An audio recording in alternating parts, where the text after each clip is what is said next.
Welcome back to Motivated with Meg. I'm Megan, and this is Season 2, The Exercise Experiment. We're starting off with a question. When you hear the word exercise, what is the first thing that comes to mind for you? Maybe you pictured a treadmill, or a diet or a workout plan, or that feeling of, I should be doing more exercise.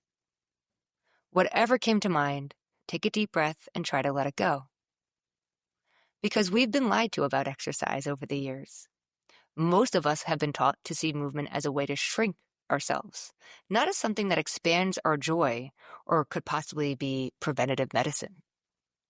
Instead, for years, movement has been packaged as something we have to do to burn calories, to shrink our bodies, to make up for what we ate early in the day.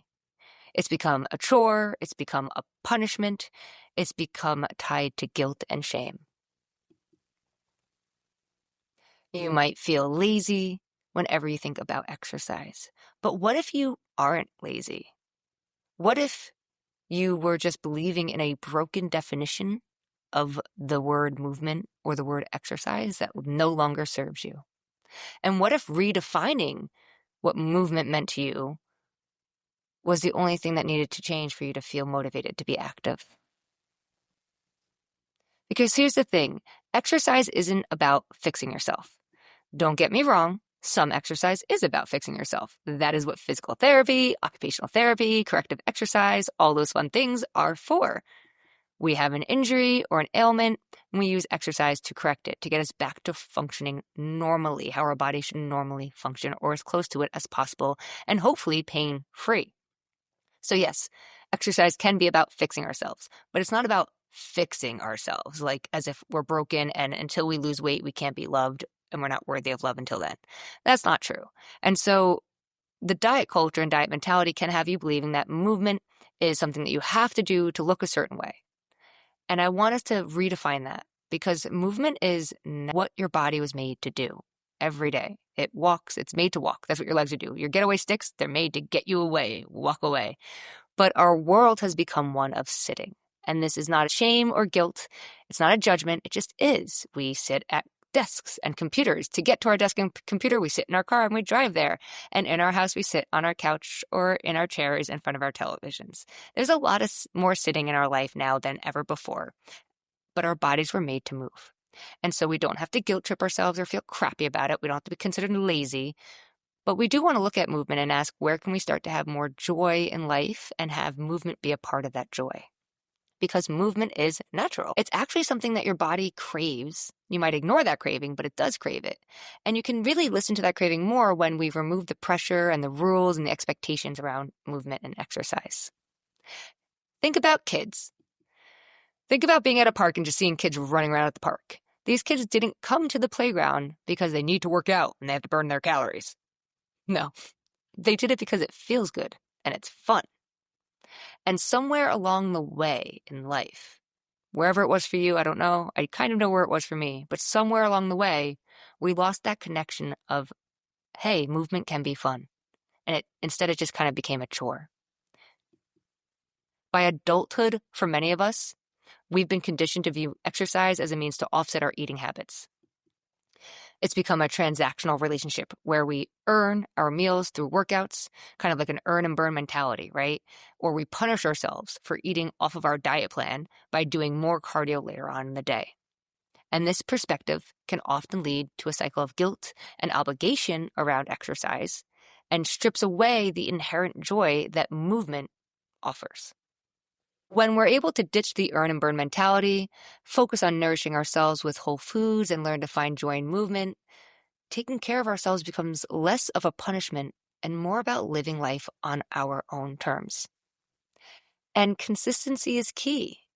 When you enjoy something, you're more likely to do it over and over again. You're more likely to keep doing something you enjoy. And so if you want to be more active, if you want to move your body more, one of the key things you could do is find something you actually enjoy doing because then you're going to go do it. You're not going to procrastinate on it. You're not going to talk yourself out of it. You're going to go do it because you like it and it's fun. And we're way more likely to go do fun things than hard things that we don't find fun at all. And that also points to the fact that you don't have to suffer to be healthy, to feel good, to be active, or make healthy lifestyle changes because you can have joy in movement. And that leads me to my next question. When was the first time you felt like movement was something that you had to do to change how you looked? For me, it was college. I gained the freshman 15. I really wasn't overweight for my body size by any means, but it felt different for me. And then I had been around women talking about their bodies in ways that I don't really remember being around as much in high school personally. And so then things like weight loss came up, body comparison, calorie counting, and lots of cardio started to come into my life. And so I remember being in college and like I didn't even know where the gym was other than like I think I went to play flag football because that's the kind of person I've always been is like I really like being active in fun ways like sports. And then I don't know, I found the gym and the next thing I knew I was like on the treadmill trying to like read my textbook and run at the same time. And the answer to why that was happening was I had gained weight and I had to lose weight and so I had to burn calories. And so then my movement just shifted and I don't like looking back, I see it, but when it happened in that moment, I don't remember it happening. It just did. It went from like, I just am naturally an active person to, oh no, I have to force myself to be active every day for at least an hour. It has to be burning calories. It has to be this way because I have to lose weight. Because I had tied movement to weight loss, which was also tied to my self-worth. So it felt very, very real and strong, something that had to really, really happen right now or I wasn't going to be okay. So what I'm getting at here is that this then stuck with me for years, and you might be there too. And it's not that I never had fun or joy around movement when I was stuck in that mindset. Of course I did. It's more that there was this little voice in my head the whole time that was just like, how many calories did you burn? You didn't push yourself. You didn't sweat. You could have done more. It should have been harder. Maybe you should go do more cardio later today because that wasn't enough. And it was never just like, yay, you showed up or hey, that was a fun hike. It was always, there always had to be something more to it. There was always this pressure to have it be tied to weight loss. And so movement was not about, making sure my body worked properly and functioned normally. It was about the number on the scale going down. And so movement had become a form of punishment instead of the wonderful form of medicine that it is. I want to pause here for a second and ask you to consider a time where you felt this for yourself, maybe, where movement was punishment to you. Maybe that is thinking back to high school for a physical education class that you hated and you were forced to go to, or a workout that you chose for yourself and forced yourself to do over and over again to exhaustion because you were trying to lose weight. Look at that for a second. What has it taught you? I'm sure it's taught you that you can do it, but has it helped you maybe form a belief that exercise is hard and that you don't like it? And is it possible that exercise doesn't have to be so hard and that you could like it? Now, I'm not saying exercise isn't hard, right?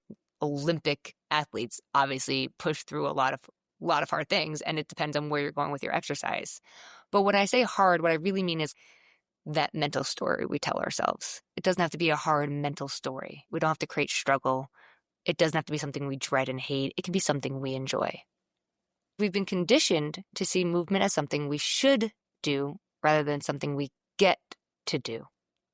And we do get to do it. We get to move our beautiful, amazing bodies. Take a moment right now. Take a deep breath in. Thank your body for keeping you alive every day. No matter what you eat or how much you sleep or how little you eat and neglect to sleep, it can build a human and it can heal open wounds. So what's really getting in the way is probably our mindset. And that's because we've been lied to. No, you don't have to exercise. Yes, exercise is amazing for you. And if you don't do it, there might be consequences. Your body naturally craves movement. If you sit long enough, you crave movement. And it's about honoring and listening to that craving. It's about honoring and listening to your body instead of forcing it to do something it does not want to do. And I do want to point out that while this is the exercise experiment, this isn't just about physical health. There's a lot of mental health benefits as well. It's really about whole health, physical, emotional, and mental.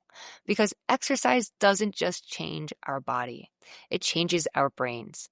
And a single workout can boost serotonin and dopamine, improving your mood and your focus. It can also help create calmness and a clearer state of mind, which can help with decision making and just, calming ourselves down when we're in a heightened state of emotion. So this week, I encourage you to take a moment each day to acknowledge and appreciate what your body does for you. while also working to redefine what movement and exercise mean to you. Your exercise experiment of the week is to just give something a try and notice what comes up for you mentally, what story you have around that exercise, or what story just talks you out of getting up to go exercise in the first place. If you're not sure where to start, I created a simple morning stretch video and we'll link it below. It's on YouTube to give a try. Because when's the last time you just woke up and you gave yourself 5 to 10 minutes to give yourself a little love, a little stretch, a little movement? And if that's not for you, that's okay. Do anything you want.